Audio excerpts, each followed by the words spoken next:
Alright, hello everyone, my name is Cesar, and I wanted to share the build that I'm currently playing this league, which is the Lightning Conduit Elementalist. Now I'm playing on solo self-found, and I've been able to do a lot of progress. I've been pushing my Atlas quite a bit. I can do tier 16 maps as well, and I have already even killed the storyline bosses, Searing Exarch and Hydrowords.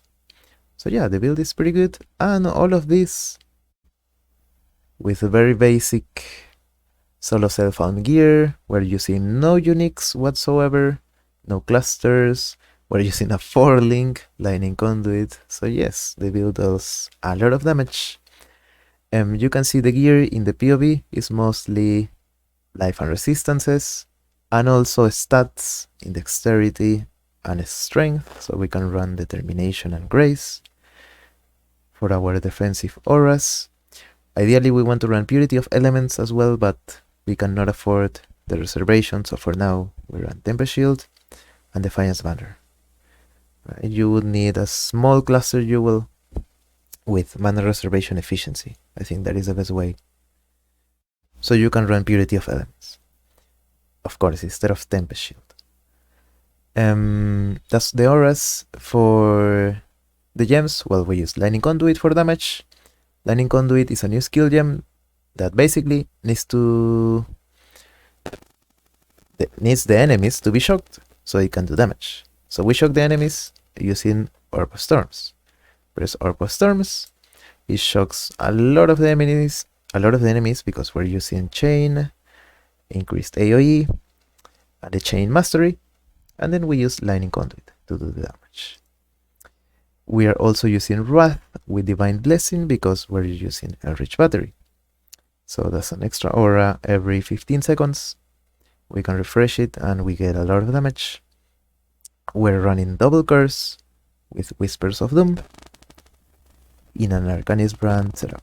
Arcanist brand, Elemental Weakness, and Conductivity. This is mostly for single target, right? So against bosses, map bosses, Pinnacle Atlas bosses. It's a very good way to scale damage. Other than that, of course, the Ascendancy points, Shaper of Storms, Shaper of Winter, so we can use Hypothermia in our Lightning Conduit link, Mastermind of Discord, and Heart of Destruction. Your first lap is definitely Shaper of Storms. I did Shaper of Winter second lap, and then third and fourth. For the passive tree, get all the lightning clusters, this one, and this one, with the masteries. These 3 masteries are very important.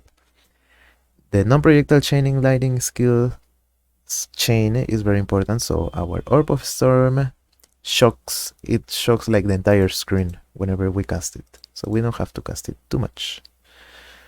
Then mana reservation efficiency, both clusters, some life, and generic nodes. This one, so we get increased effect of non-damaging elements. Right? Since we're shocking, we want to have a lot of shock effect. So for shocks, so basically the enemies take more damage. So we get it here. Here, for example, there's another one. I think here, yes, right, there's another one. A little bit more life, some lightning damage and cast speed. And for now we're running Lethal Shade to take less damage over time, but this is not necessary.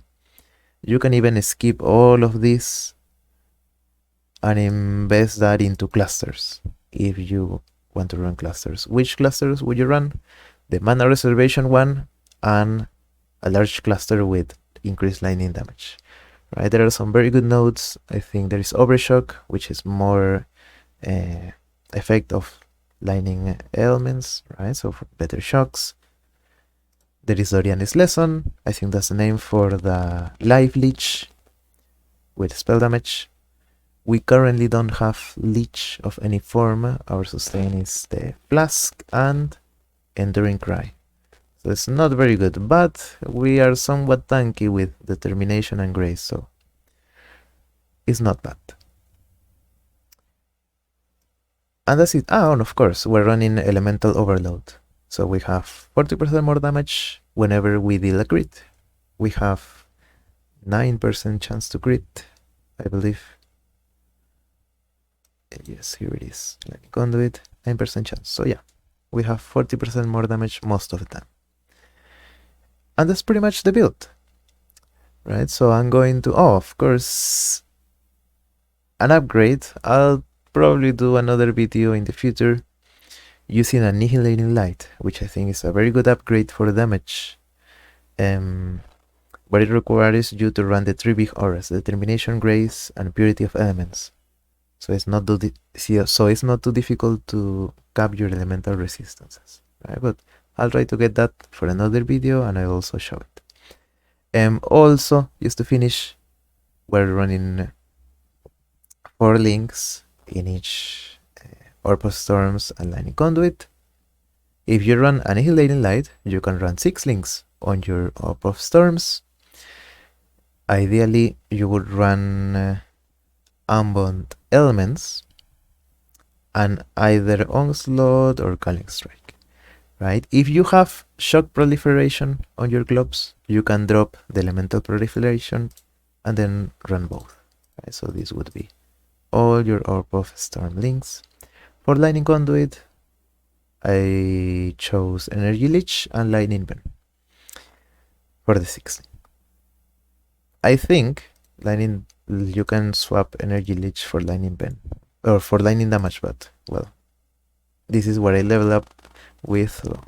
This is what I'm currently using. I'm also trying to get a 6th link in solo self-found, so I'm trying to run cells maps. This drop the divination card that gives you 6th link. Just a little tip if you're planning to play this on solo self-found as well. They call this called chains. The chains that bind. I don't have it in full stack. It's owned. This one. And yeah, that's pretty much it. I'm going to leave you with a little showcase on a tier 16 map. And that's it. Alright. Thank you very much for watching. If you have any questions, you can leave a comment. I'll answer the comments and try to help you as much as possible. Alright, so I hope you enjoyed the video. Thank you for watching. Bye bye.